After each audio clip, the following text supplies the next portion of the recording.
So how do your structure socialize you? Well, that depends. What do you do politically daily? And that becomes a question of, well, how cognizant are you of the ideas that you're coming into contact with? Versus how much do you sort of let the world sort of dictate your ideas and the world that you live in to you? Right? And here's the thing. This is true for political structures like governments. There are certain governments, if you look at how they work in the world, they're more laid back. They're not trying to engage in everything all the time. They might engage in a very specific spot, in a very specific way, but for the most part, who hears about Iceland and Greenland? Unless there's a terrorist attack there. Who hears about it? But on the other hand, you hear about the United States and Russia and Israel, and why? Because those are actors in the world who are playing the political game and having their ideas clash. And we hear about it all the time. Okay? So, one of the underlying arguments, and I said it last week, I'm going to repeat it, ideas are parasitic.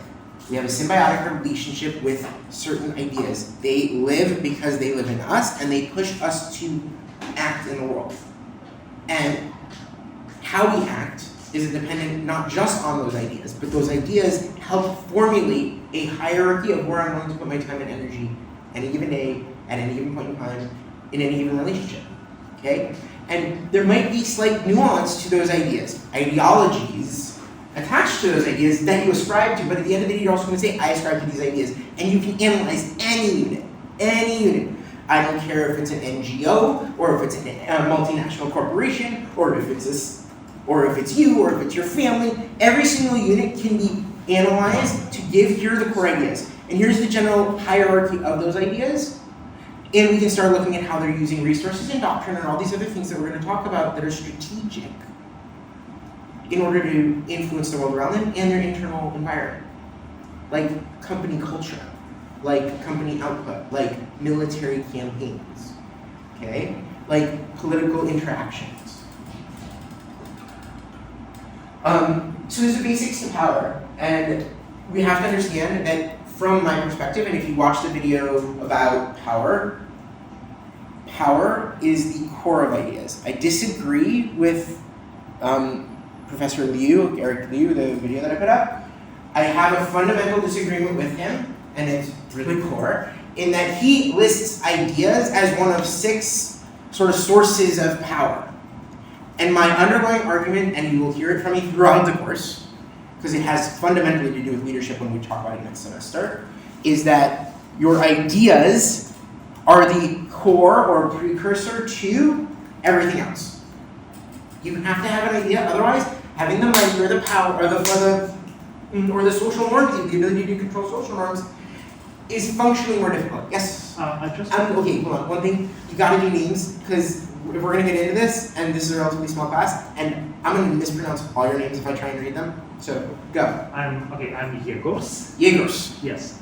So I just wanted to say that I think he wrote it at length, that ideas are the source of power of every other source of powers that he spoke about, in my opinion. Even money. Money is an idea. I mean, it's a paper or coin, so just a number now. Exactly. The very worth of money is fundamentally based on our acceptance. Like, what's Bitcoin today? Bitcoin there's no grounding in Bitcoin except for the fact that people go, wait a second, this is kind of like gold in the digital realm.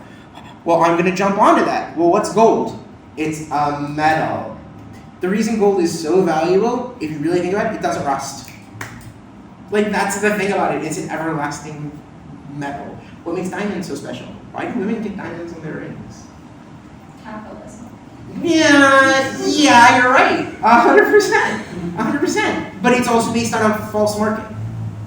It's based on a market which says, in order for me to marry you, I'm married, so don't worry, but in order for me to marry you, I have to give you something of worth, to prove that I'm solvent, right? You really want me to spend 20,000 shekels on that rather than us buying a car? You sure? Like, let's talk about this. Let's talk about that ideational hierarchy and how important it is to us. It's something you should negotiate, by the way. But also, like, seriously, if you're not married yet, ladies, if you get serious with a guy, seriously debate whether you want a ring or if you want something that will help you mutually to build your house. Because he's going to go out and spend 5 to 10 to 20,000 shekels on something which could help you buy a car.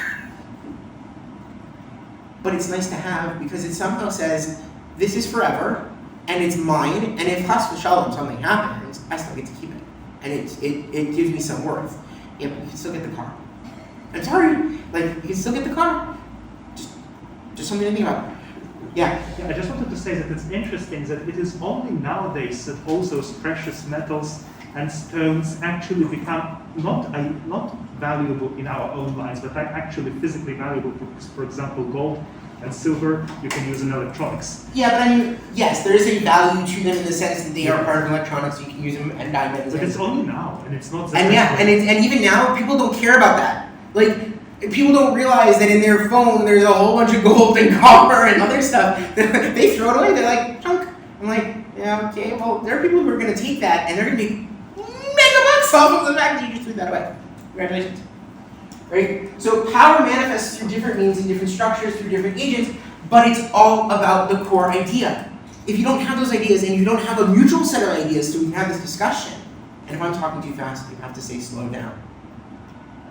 Okay? No, I'm serious. Because I'll go.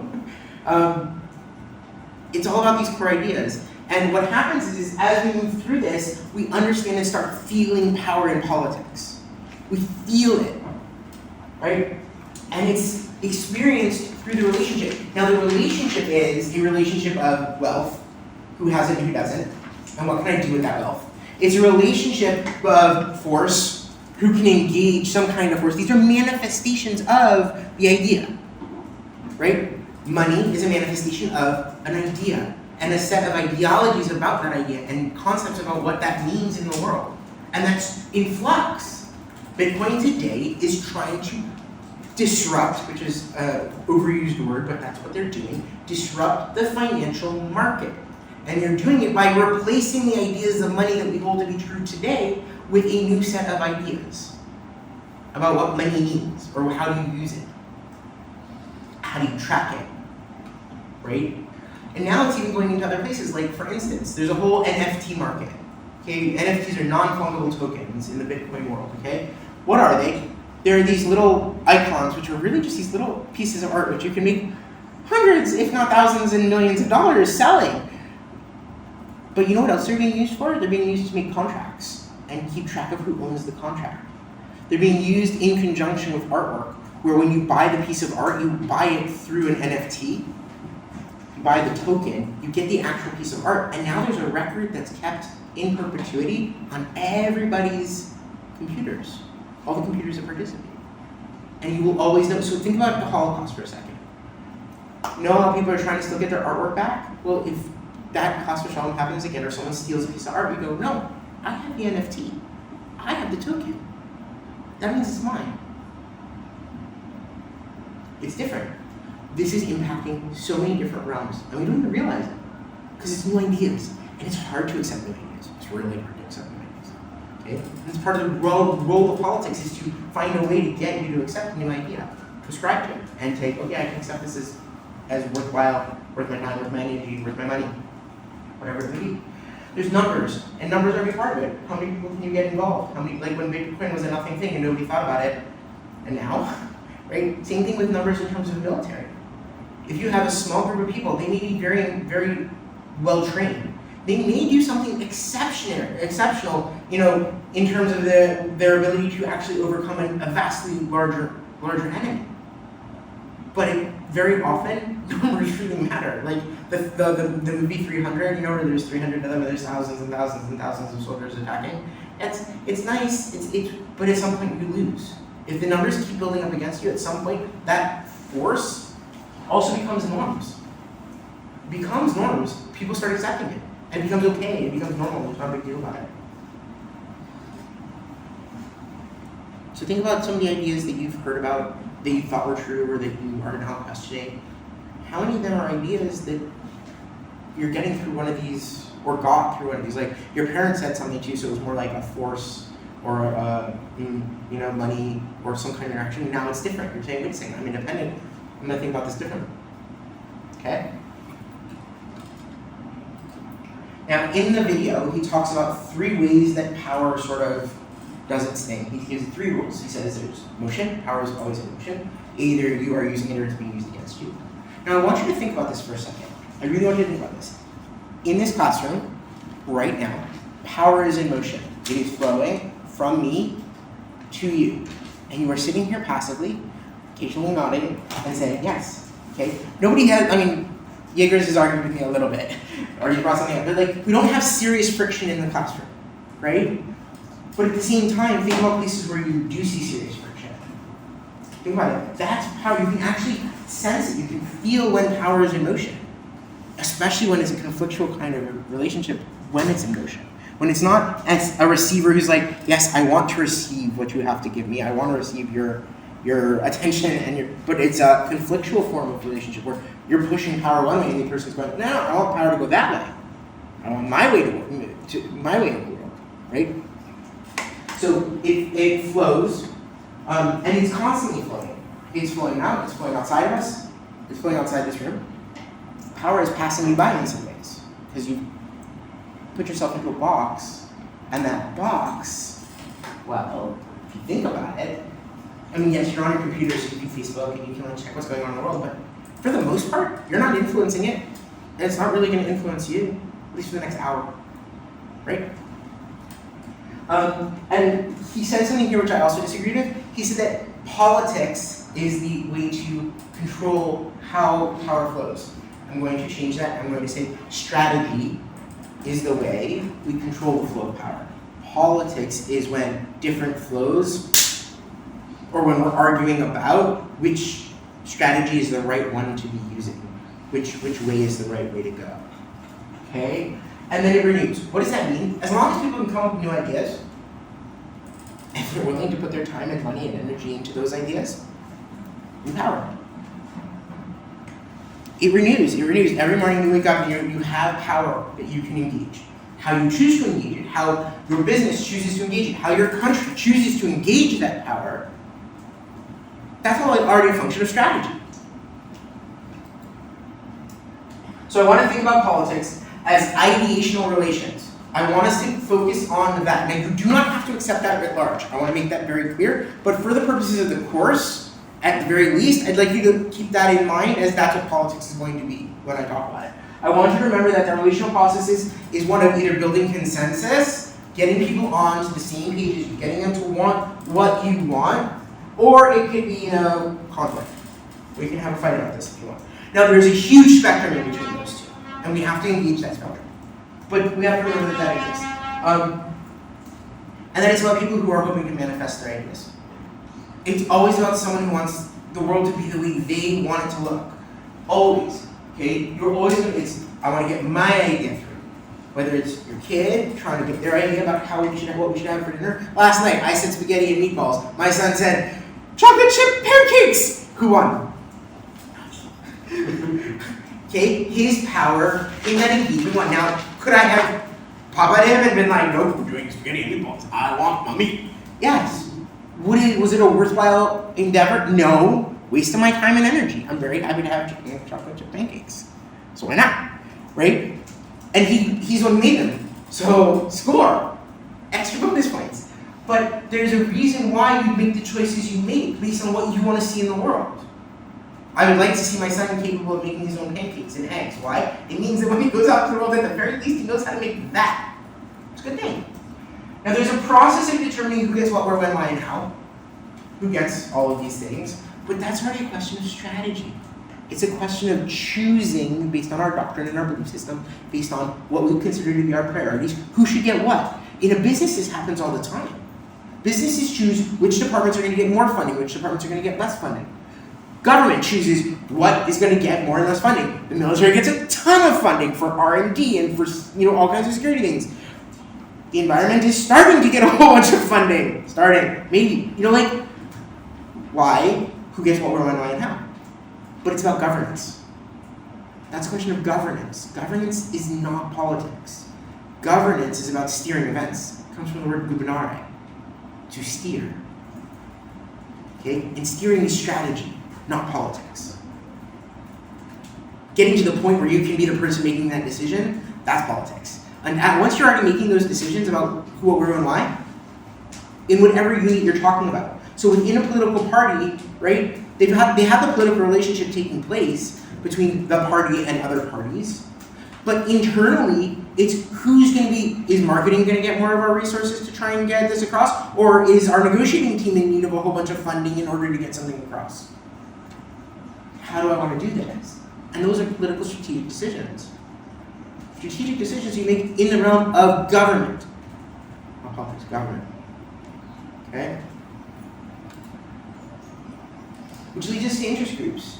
Why? Because interest groups, if we're talking about ideas, every idea essentially creates its own little interest group. You can have this sewing club. What's its interest? Sewing. Knitting club, right? And here it's not a big deal. And like I said, in North Korea, when you open a club, it's a very big deal. They send people from the structure to check and make sure that you're aligned with what they want, that you're really doing what you said you were going to do.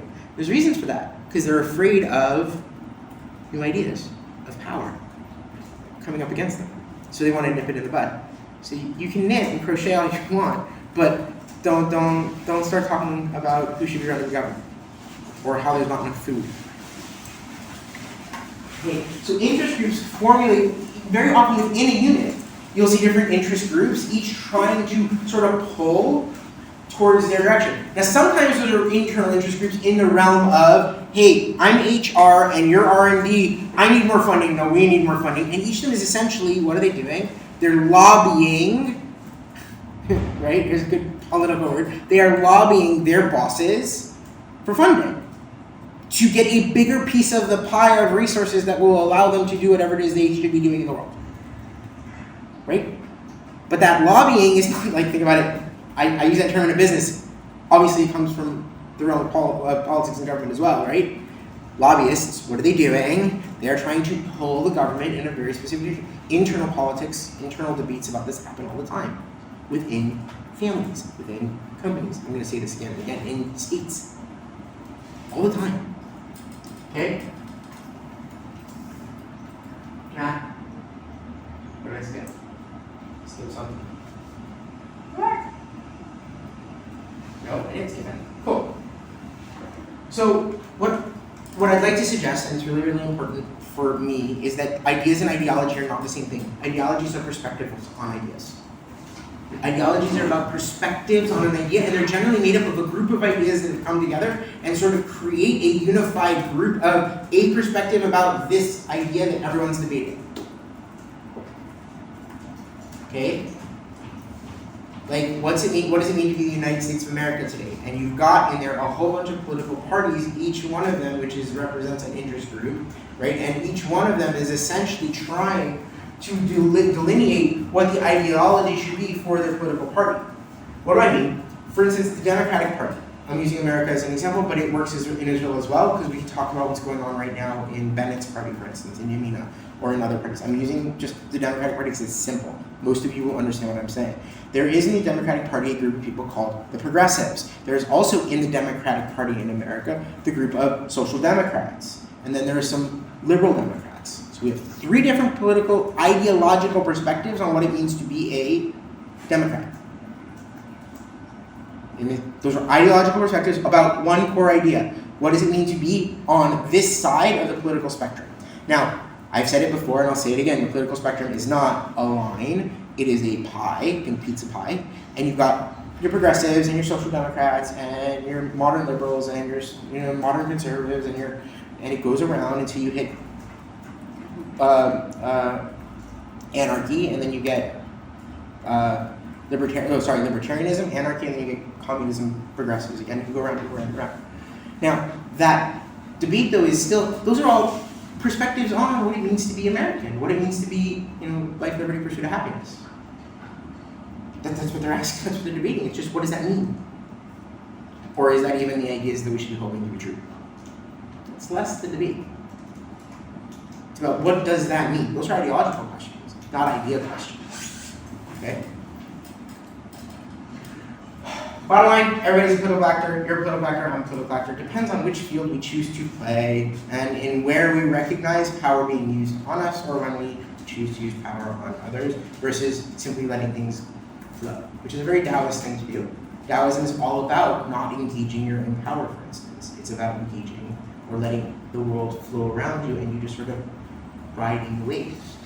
Someone who does that is essentially saying, I don't want to engage my power, it's wasting my time, I am simply going to let things go as they do, and it will be fine.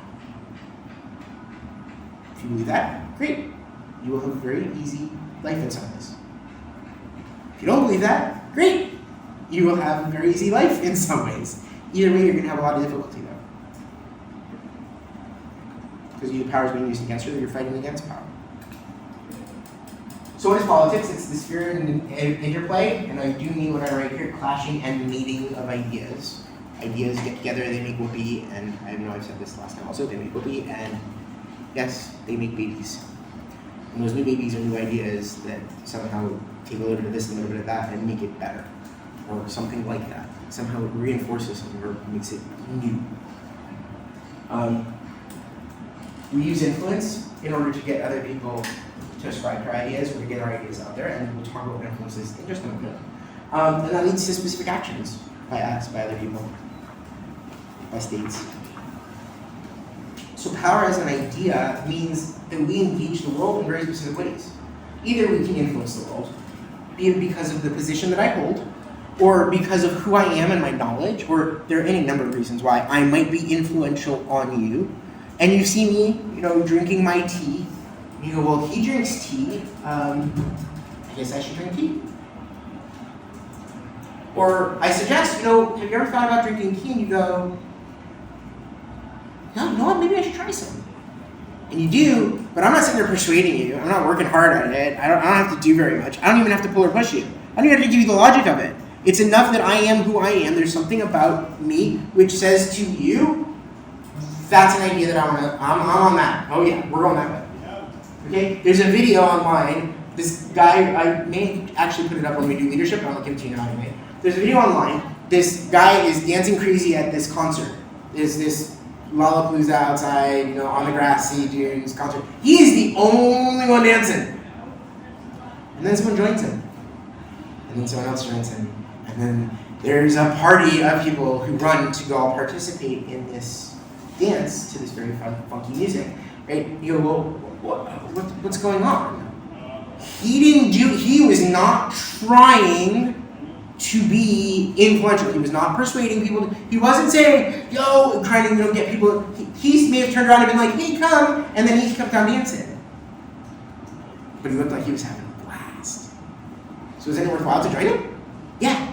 May I just add that the human brain is wired to conform, and I read that non-conforming to social situations actually triggers signals in the brain that are associated with physical pain. Fight and flight.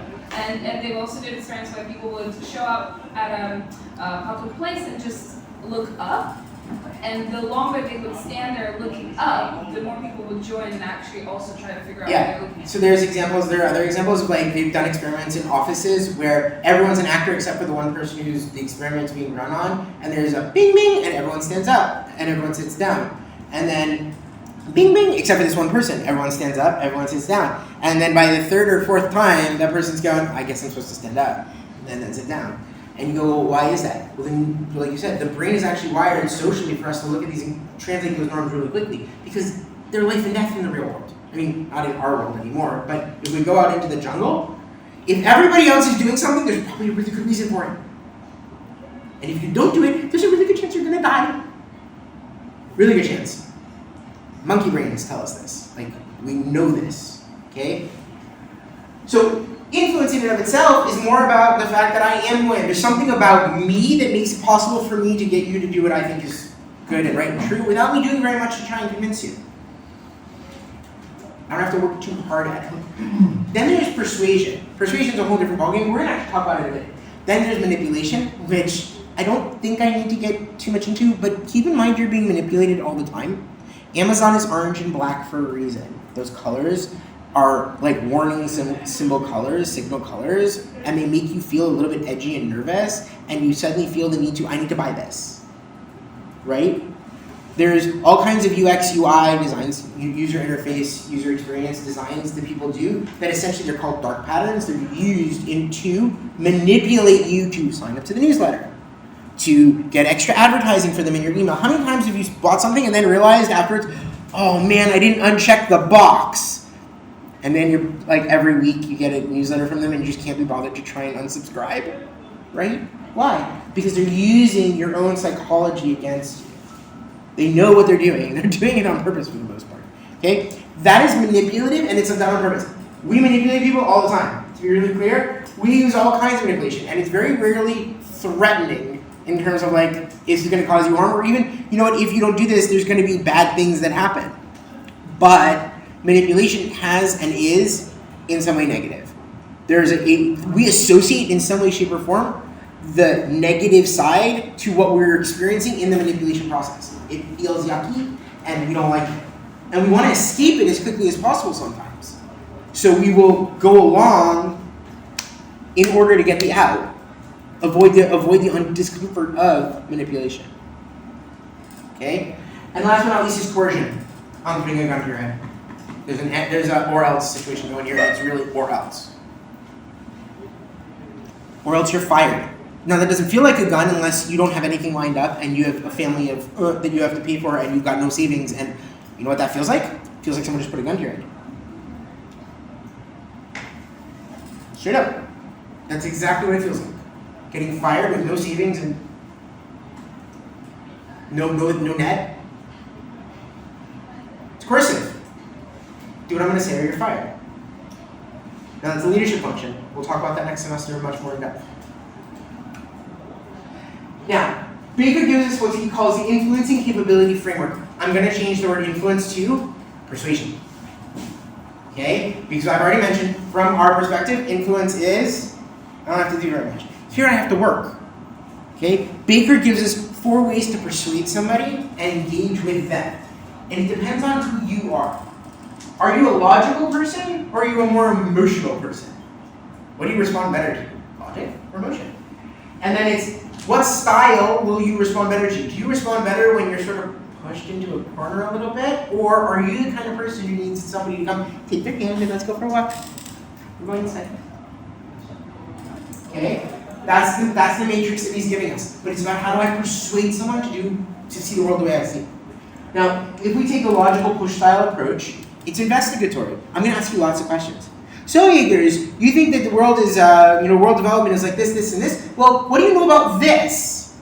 And well, what do you know about this? Now, what am I pushing you to do? I'm pushing you to investigate. I'm pushing you to look for specific things. I'm pushing you to find out for yourself the logical responses that I want you to find. Have you seen Handler's version of XYZ? Have you seen Gray's take on modern strategy? You might want to look at that. I think it's going to interest you. What have I just done? I'm using persuasion in order to get you to see the world the way I want you to see it. But I'm pushing, and I'm using logic. Versus calculation, which is a pulling style. You know, I've done a lot of research on this, and I found the following. A, B, C, D, and E, and if you think about this, and then this, and then this, ergo, this would be the most logical thing for us to be doing. Pulling you along to my view of thinking the way I see it. I'm giving you all the facts, Jack, and I'm going to make sure that at the end of the day you go, yes. Still trying to persuade you. Not threatening you. Not even manipulating you. I'm giving you the logical facts. I'm simply doing it in a way that you will better understand and will give me the space to get my point across to you so that we can move on. The more you know about the other person, about the other entity, or whoever's on the other side of the negotiating table, the more likely you're going to be able to use one of these. Right? Then you've got the emotional approach. The motivational matrix here is all about pushing again. Oh, listen, you've got to try this thing. It's awesome. You're going to do great. You are so set for this sort of thing. This is exactly the kind of thing you would be great at. I didn't give you one logical reason why you should do it. I didn't talk to your brain at all. I spoke to your heart. And your heart's going, thunk, thunk, thunk, thunk, thunk, thunk. He thinks I'm going to be good at this. I should do it. If you see me in any way, shape, or form as someone who has any little bit of authority or knowledge or any basis for that comment. Any. And it doesn't have to be a lot. Like, we're talking, I tried this. You should try it. It's awesome. You guys heard of Herbalife? You know what Ponzi schemes are? Yes. You know what pyramid schemes are? They use this a lot. They use this a lot. They don't go logic, because they'll try a little bit of logic on you, but for the most part, they're going to try and hit you with these. They're going to try and hit you with motivation. You would be so great at selling this, and you have no idea how it'll help you. Motivation, there's so many reasons you should do this. Herbalife, you're going to lose weight, you're going to be great, and you're going to make a buck off of it. Go for it, it's awesome. Okay? Then you got the collaboration version, which is, we're in this together. Come on, we gotta get this done together. Let's go. You can do this. We're part of this together. I'll do my part. You do your part. Come on, this is really important. You want to be part of this, right? You want to be part of this huge thing that we're doing. FOMO, fear of missing out, right? Which is partially what you're talking about. That pain that you were talking about in our brains, it's been translated into this thing called FOMO. Are you cold? You look cold. Should we turn that off for a minute? No, I'm okay. We're just laughing because I always have FOMO about everything. Oh, really? Yeah. Well, here you go. Okay? So you should acknowledge where it's coming from also, because the way to overcome FOMO is to recognize the basis for it and be able to say, wait a second, that fear it doesn't necessarily have the rational basis. I need to go into my logic and start talking logically to myself. What is it that I might actually be missing? Which is why you asked about the video, right? Because your fear of missing out, right? But at the end of the day, first of all, I repeat everything, but more importantly, let's be really, really honest. If you missed a class, so what? If you think about it logically. Now, my class is a really big deal, obviously, but everybody else's class, who cares? Does this make sense what I'm saying? Okay, good. So here's the thing. We can actually look at it as a spectrum. We can look at it as a spectrum. We can understand that these different manifestations of power have this, like, from what we would call the pen to the sword. The question is is the pen is mightier than the sword? That statement, I don't remember if it's a question or it's a statement. That idea, that concept, completely false. It's not that the pen is mightier than the sword. They're both tools for the manifestation of power. They're both tools. It depends on how you are going to receive it. If you're the kind of person who I can convince using the pen, great for you, the pen works wonderful. If you're the kind of person on whom I have to use the sword, that's about coercion. Okay, they're still the same thing in terms of actual theoretic basis. They're both tools.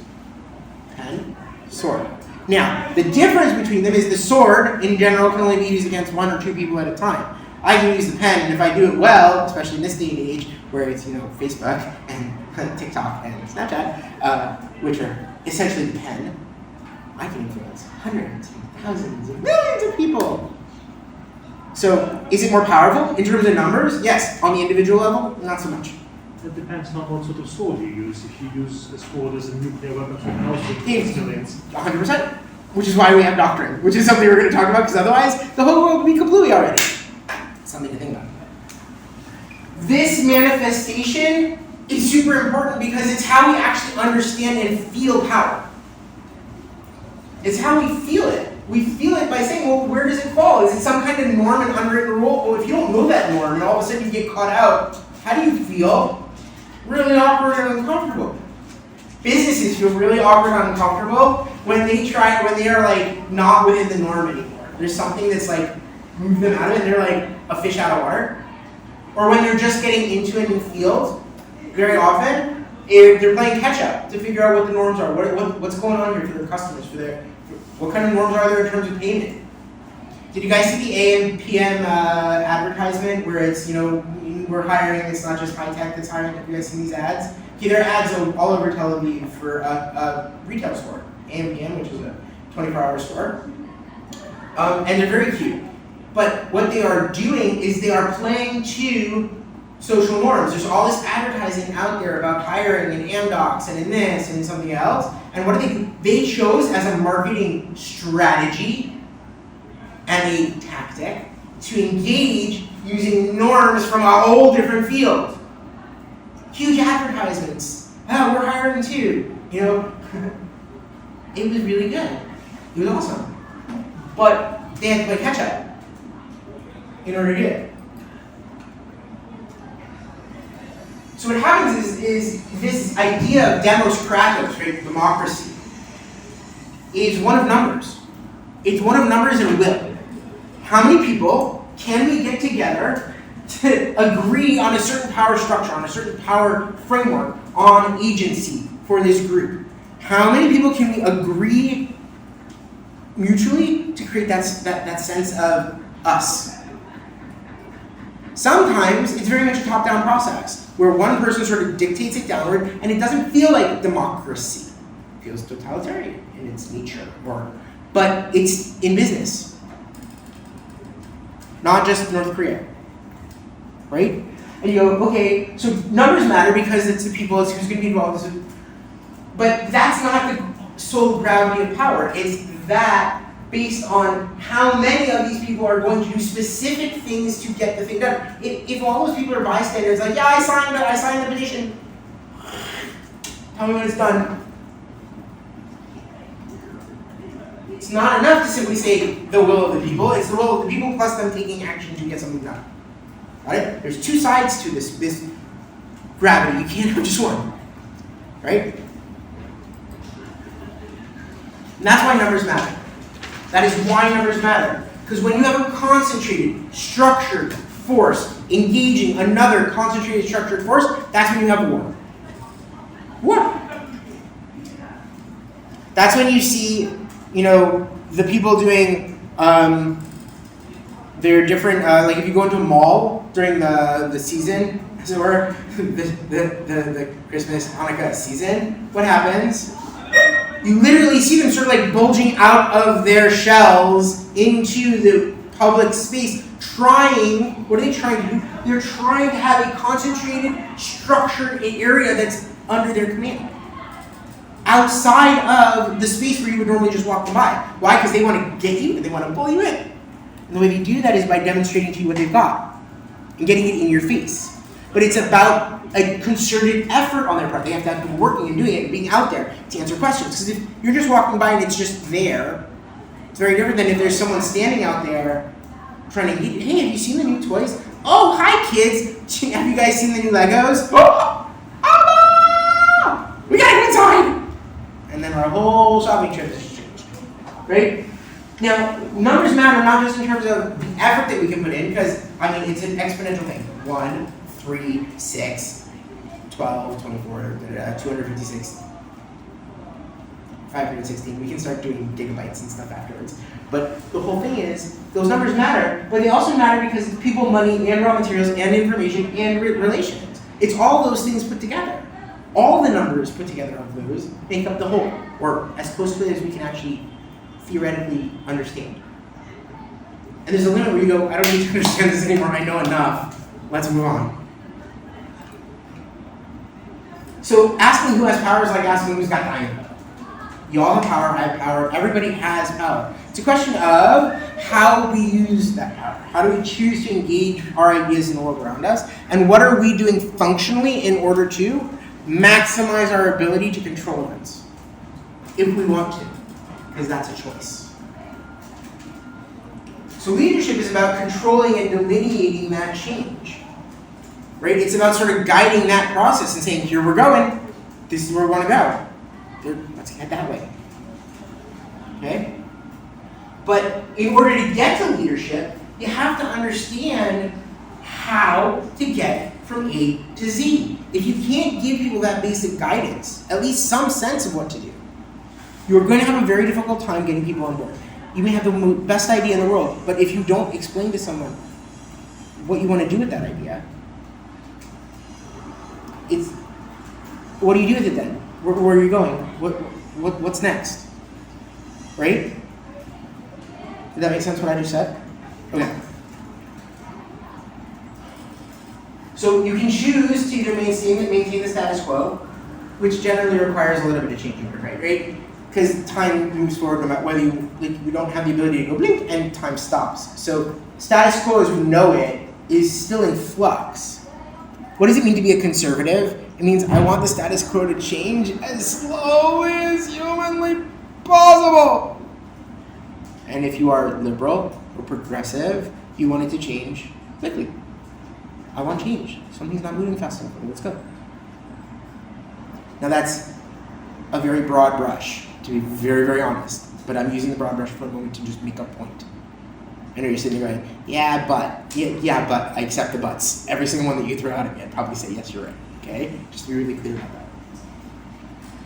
All right, I want you to think about it almost like physics. It's literally like physics. There's an actual E equals MC squared event going on here that we have to engage in. The amount of energy we're going to bring is based on the mass, the power, the force, or the money, or the norms, or whatever we can bring to bear in a concentrated effort in a specific amount of very short time and change events. Or am I going to do it slowly? And you're not going to feel it as much. You're not going to feel the amount of energy being used, but over time it's going to make a massive amount of change. Yeah? What is C in this formula then? Time. Well, we'll get to it. But first we have to do this. You might need your phones. You do need your phones. We're going to do a poll again. I like these. We're not going to do a lot of them, but just to get things started. The question is going to be, what is strategy? Take a click and then I'll go to the next thing and open it up. You there? You get it, you get it, you get it, you get it. You scan it with your camera. At least for iPhone. Maybe Android is different. Maybe you need I have no idea how to do it on an iPhone. I'm sorry. On an iPhone? No, I have Samsung. Oh, so you should be able to, if it's a new one, you should be able to just go into your camera and it should work. I think it's not that movement because it's not working. Let me look for it now for that. Alright, I'll leave it up for a moment. And then you guys can answer the question, what is strategy? It should start popping up in a minute anyway. Professor, you're saying why is politics? That's wrong. That should be what is strategy. Okay, but we know that it should be strategies. Okay, so what is strategy? And hopefully it'll open it up for us, and if it doesn't, then I'll figure it out. Okay, that's very odd. No, that's not okay. So you know what, we'll go like this, make it easier. If you want to do it on, here, instead, give me a second. Here, go to pullev.com. Oh, it says it changed to what is strategy, Oh, but yes, it it's says changed. the poll is The not. poll is locked. Oh, well, that's because I have to come here, right? And go like, come on. Why isn't it working? Hold on. It's being awkward.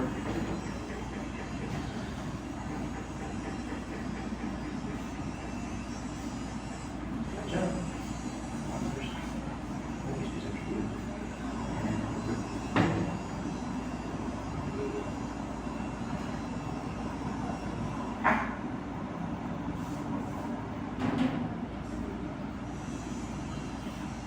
It's not locked anymore.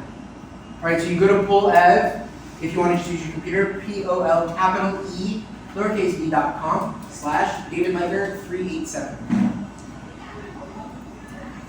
And the question is, what is strategy?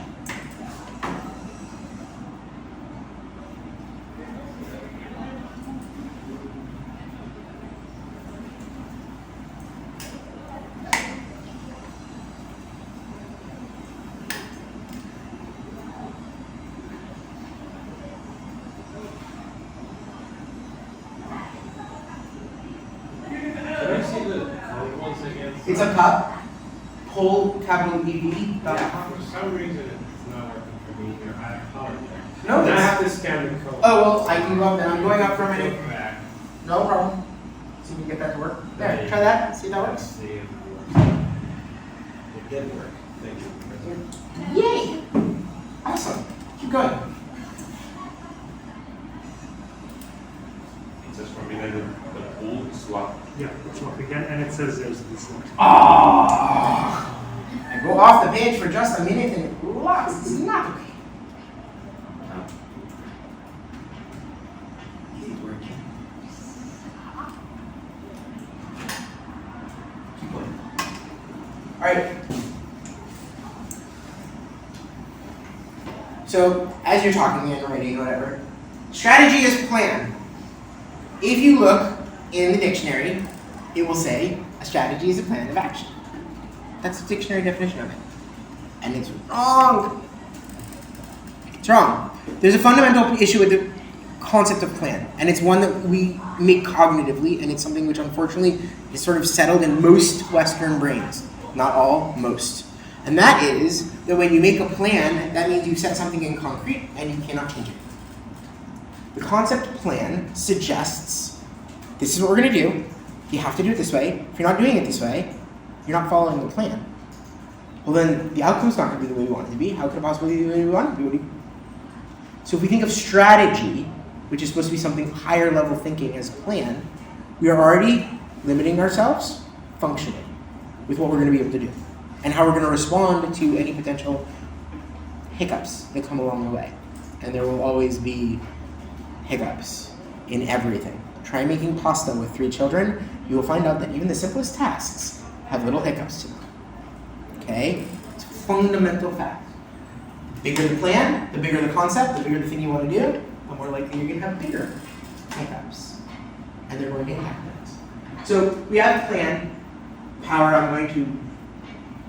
Now, who wrote goal? I'm curious. And what do you mean by it? Did someone write goal or something like goal? It could have been a way to get your goal, reach your goal, something like that? Did something like that? Yeah, I wrote this. Okay, great. Why goal? No, I'm curious. It's a way to achieve a goal. You're saying it's a way to do something. Yeah. Okay, fine. It's a plan to reach your goals. It's a method, okay, plan for reaching goals. So you're not saying that strategy is goals, you're saying that it's the way to get to those goals. Okay, so that's very important. Let's make those distinctions, okay? I'm asking a very specific question here, and it's legit. I'm asking, what is strategy? Not what does it do? I'm asking, what is it? Okay, it's a slightly different question, and it's important. Because if we understand what strategy is, then we will be more likely to reach our goals. Okay, so, alright, objectives. Okay, what's the difference between objectives and goals? We're going to get in depth on this much later, but does anyone want to take a guess? Are they interchangeable? No, an objective is more strategic. Goals are aspirations. So you're putting goals even higher than objectives? Or lower than objectives? No, I think, well,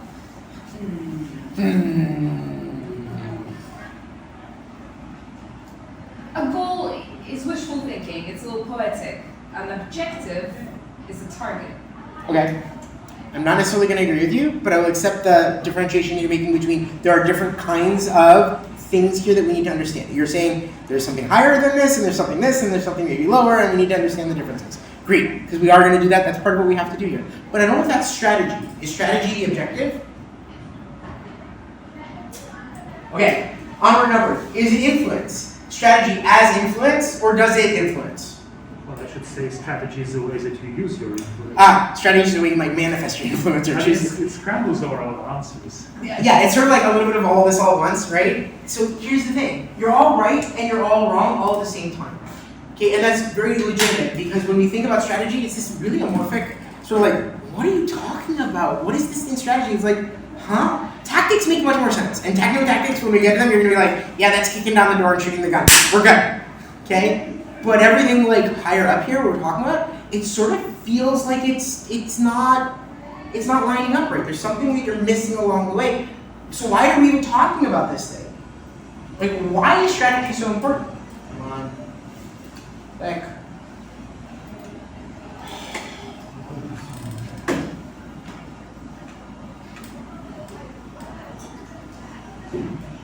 Okay, let's define strategy for a minute. Okay? And these are all military definitions that I'm starting with.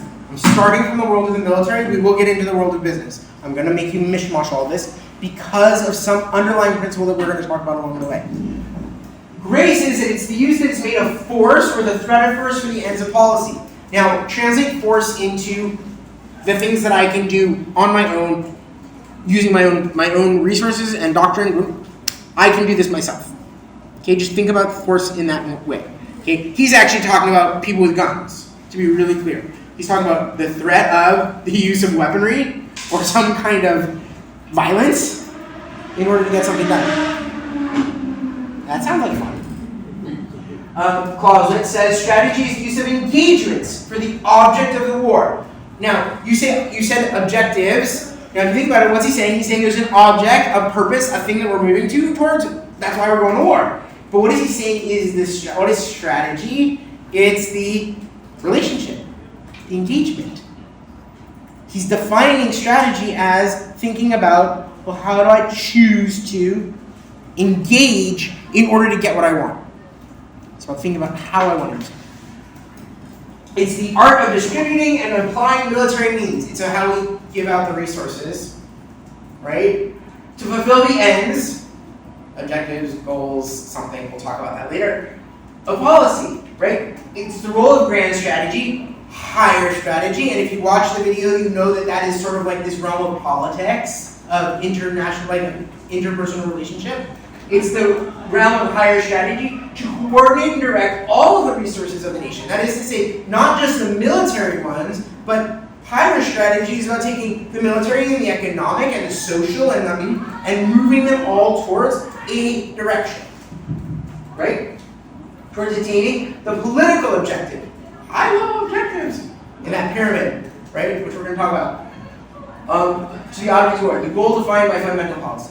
And he used objectives and goals. And did everything I just say make sense? Because people are making faces. Did everything I say make sense? Okay.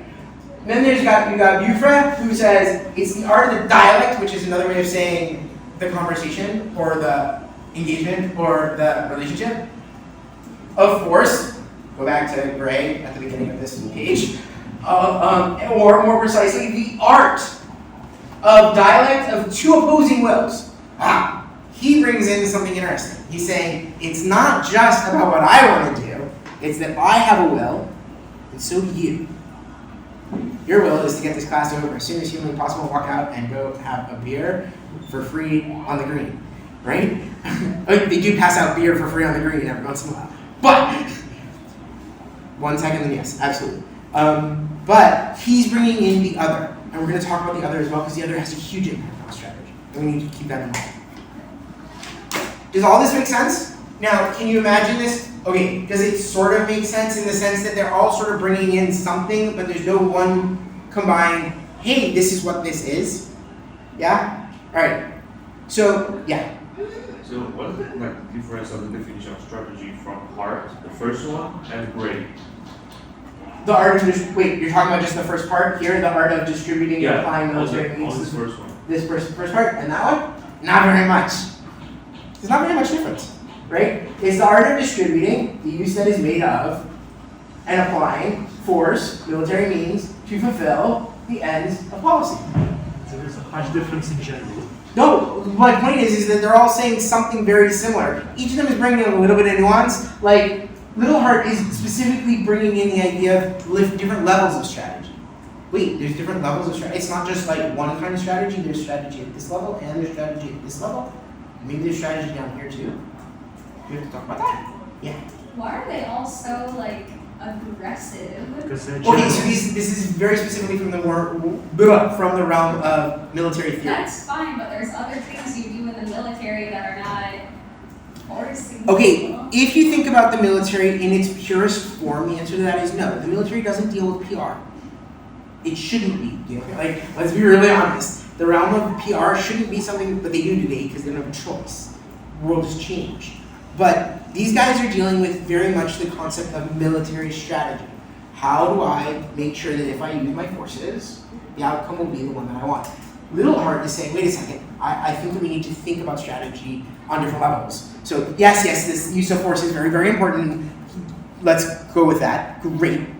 Technically, Little Heart probably influenced Gray, not the other way around, to be really, really honest. But fundamentally, what he's saying is there's more to it than that. Does that make sense? Yeah. I just want to say is that in a way, remember when we had this table of different types of way we can exercise power with people, influence, manipulation, and so on and so forth. I mean, we can, and this is obviously how we use physical force, coercion, to win. Right. So And this is you're saying that if I go back to manifestations, this one falls within the realm of physical force. Yes, but we can also substitute other types here, like how do I use manipulation to achieve, or basically how do I use the tools that are, this is what they're saying. How do I use the tools in my repertoire to achieve an objective? Yeah. Or how do I get what I want done with given what I've got? Yes. How do I get down to what I want given what I've got, or what I can bring to the table right now? Even if I have other things as well, I can't always necessarily bring everything to the table. Make sense so far? Great. So in the business world, okay, there's a whole bunch of different examples as well. I pulled 2 of them. I happen to like these ones because of some of the terminology used. Strategy concerns the rational determination of a company's vital interests. Remember when you talk about interest groups? What are they trying to do? Influence, for instance, in a business. What are the vital interests of this business? Where should we be putting our time and money?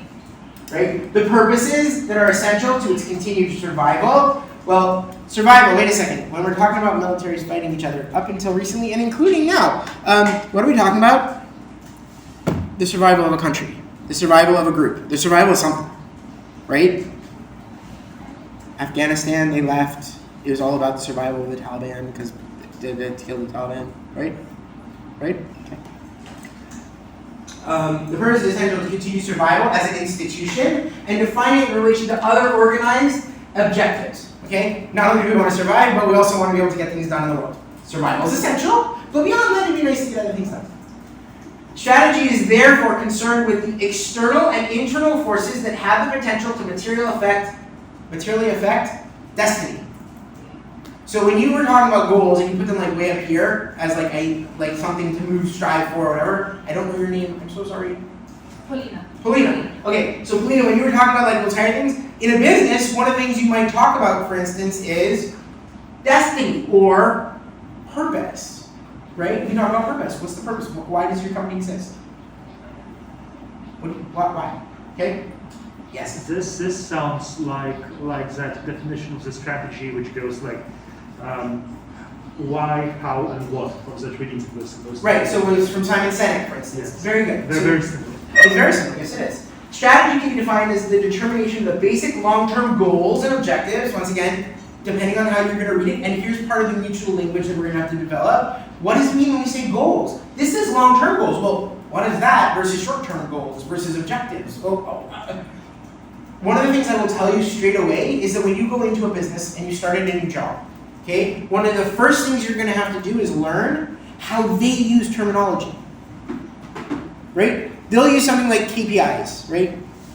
KPI, performance indicator. Very good. Key performance indicator. Now, what are they talking about? Are they talking about you accomplishing your checklist? Or are they saying here are the things that are going to influence capacity for future action? Seeing terminology, different perspective on what it means. Okay? But they both are checklists essentially. Like, if we get this done, then this should happen. Versus, these are the things I was required to get done.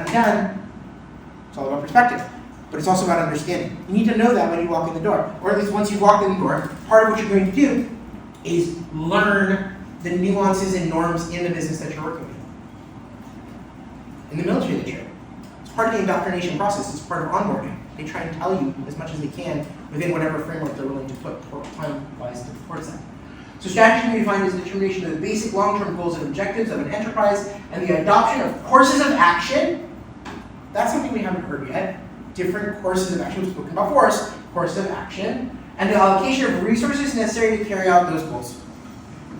Everybody's talking about using something. Everyone's talking about getting something done. Everyone's talking about setting some kind of, here's the major things we need to get done, and maybe here's some minor things, maybe, and here's why we're doing it. There's something behind it that's pushing us forward. And it all seems really like a little bit morphic and like a little bit fuzzy.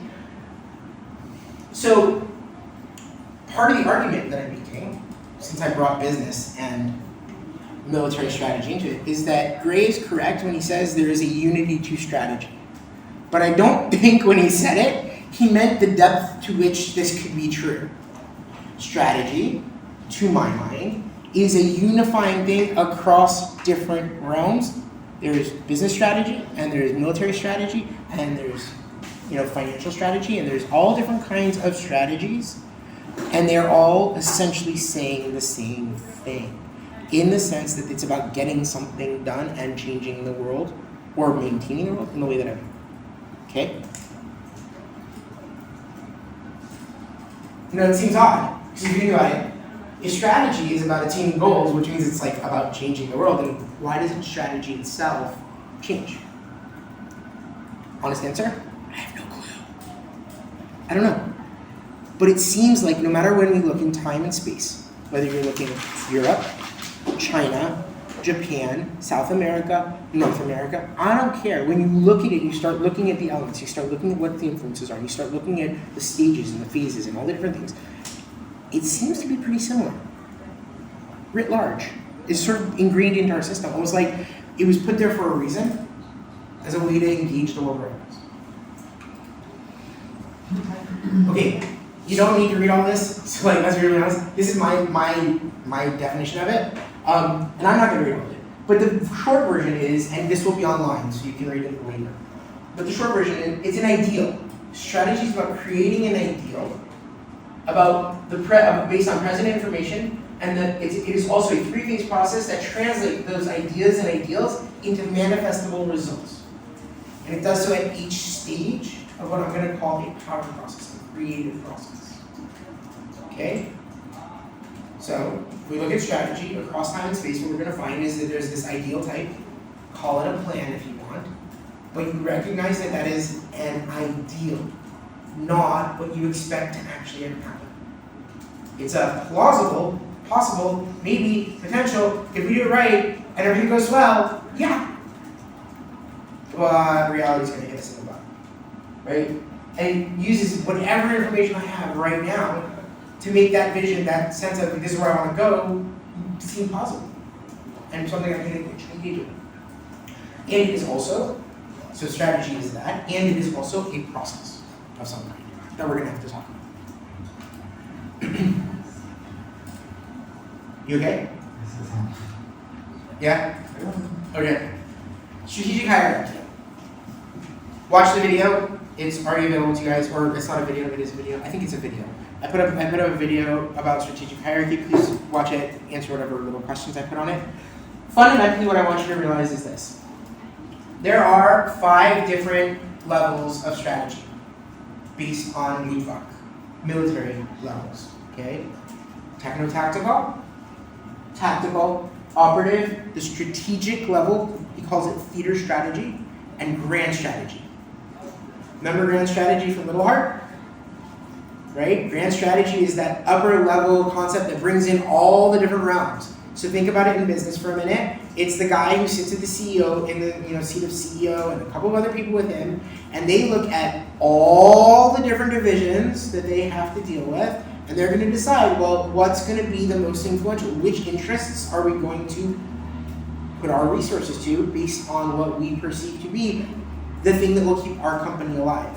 Presidents and vice presidents and advisors in the cabinet do this all the time. They sit there and go, what do we have to do to make sure that our country stays alive and prosperous, and that our people stay alive and are able to continue living a good life within the realm of whatever they've defined as good and for whom they've defined it to be. Right? Because they don't necessarily want good for everybody. It depends on what kind of government we're talking about. These are levels. They're very fuzzy. When you start looking at an organization and you go, all right, so what's the grand strategy level? Sometimes it's really clear. There's like 5 levels to the organization. You're like, that's the CEOs, them's the VPs, there's higher management, there's lower management, and there are the worker bees. Done! And other times you look at it and you go, it's not so simple. You got like maybe store managers here and team leaders there, and maybe, because if, for instance, if you look in the IDF, or if you look at the Russian military or the United States military, there's like lieutenants, second lieutenants, first lieutenants, captains, majors, and it's not that only these guys are the techno-tactical and only these guys are the operative and only these guys are the strategic. It might actually be that some of these guys down here are actually working at strategic analysis. So the ranking system doesn't actually fulfill this in the way you would not necessarily think. Does that make sense what I just said? But on the other hand, you could look at it and go, technically, these are like all the worker bees, the privates, the corporals, the sergeants, right? And then you got the team leaders. The moment you start organizing them into groups, whoever's in charge of them, they're the team leaders, they deal with tactical stuff. So that's your platoon leaders, your squad leaders, your platoon leaders, small groups. Then you choose what the next group level is. And you say, well, theoretically for us, for me, in my analysis, anything higher than like battalion and up is already going to be considered operative level because they engage in, and we'll talk about what they have to engage in, and so on and so forth. Make sense? So it's fuzzy, but it's dependent upon how you present it, how you choose to analyze it. And sometimes we'll only have 3 levels. And you go, okay, so these guys are like the grand strategy and the strategy level, and these guys are like the operative and the tactical, and then those guys are all the worker bees. Okay.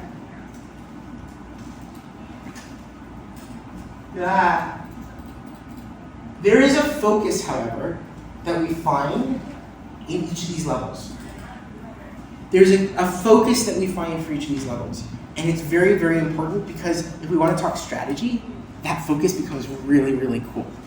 Why? Because it allows us to know what it is we are supposed to be utilizing in the moment. When we are strategizing, when we are at that level, not in process, when we are at the level of strategy, our job should be to focus on gathering intelligence and analyzing that intelligence and using that to create a sense of, in an ideal world, if I get everything that I want, here's the outcome I expect.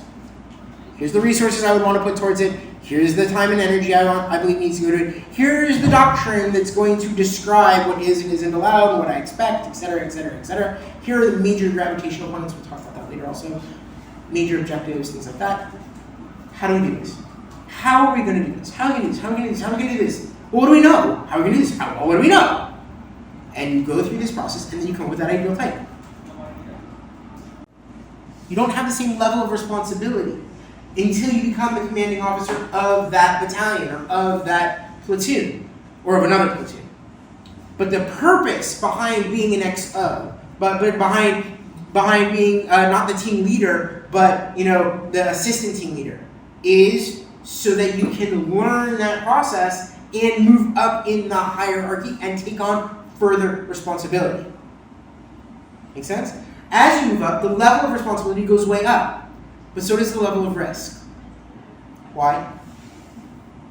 If you're way up here, at the strategic level, okay, not the CEO, but you're VP marketing, VP R&D, whatever. How much of the work are you actually doing? Well, you're doing as much work as you can. No, but how much of the actual work getting stuff done are you going to be doing versus maybe making sure that other people are doing, or guiding, or mentoring, or helping out, or giving advice, or making sure that we got more money coming in because I need more money for my R&D? Not all that much. Really? You think you're going to be spending a lot of your time doing what? Making sure that people are doing their job. Right. You're not actually going to. It's really interesting. Research has shown that leadership is about 20% of the influence on actual success in a corporation. 20%. The rest of it, the worker bees. The people who are actually getting the work done. People who are here down. 80%. So we need to know that the people who are doing that, you're taking a huge risk. I mean, especially if you know how to do it yourself, why aren't you doing it? Because I got better things to be doing. I have to be focusing on something broader. I need to be looking at the bigger picture. I need to be dealing with all the incoming information about what that company is doing, or what the market looks like, or what that enemy is doing, and what that enemy is doing, and what those guys over there are thinking about doing, so that I can help guide the process and say, look, we have potential threats coming up. We need to do R&D for missile defense. Right? And that's what they're doing. Now they're taking that R&D to the next level. They're already talking about lasers as in advanced laser systems to do anti-missile defense. Or missile defense, or something like it. I'm not going to say it. Those are strategic questions. That decision is a strategic one. It's not an operative one. The operative level is going to go, well, give me money for my R&D so that I can do my R&D so that I can make the lasers so that I can get it to work. Right? And they're going to make sure that money is flowing into the right pockets to make sure that they can do what they want to do. So this hierarchy sort of seems on its own like almost like a process. And it is a process. So we're going to talk about it as process as well. But strategy as hierarchy, or as a level in the hierarchy, is super important. Because we think that they're the only ones who are supposed to be doing strategy. Right? This hierarchy gives a premise about who's supposed to be doing strategy. Who's doing strategy? Well, they are. I mean, they're sort of doing strategy, but they're doing strategy writ large, like grand scale strategy of here's the major ideas that we want to have manifest. So this, here's where we're going to fight, and here's the field that we're going to play on, and here's how we're going to do that. And these guys are supposed to be doing this other thing called planning or something. But it's not true if you really think about it. There's this kind of strategy, this level of strategy, where there's one group who's responsible for the strategy for the unit. But then at the same time, you're going to find that at this level there's strategy, and at that level there's strategy, and at that level there's strategy, and at that level there's strategy. That level doesn't have so much strategy. Different way of looking at it. If we get ourselves locked into the hierarchy perspective on strategy, that is a doomsday event. And there are companies that do that. And you know who's done it worse than anybody? Militaries. Militaries think about people as either tacticians or strategists. But that's taking the hierarchical approach. It's a little bit dangerous, right? Because if strategy is about taking information, right? Strategy is about taking information, analyzing and understanding it, and creating some sort of ideal type. Well, don't small teams need to be doing that as well in order to get their thing done? Right? So then, why are we learning this? Why is this important? Because in the institution, there's still somebody who at the end of the day you need to go to if you want to change how the institution is choosing to do things. You've got to go to those people. Because they get to direct the flow of those resources and the doctrine for the entire institution. They dictate things like company culture. They dictate things like the doctrine of the United States military or the IDF. They get to make those decisions. Does that make sense? So I want to make it very clear. I'm going to give you a whole bunch of different perspectives on strategy over the next couple of weeks. This is one of them.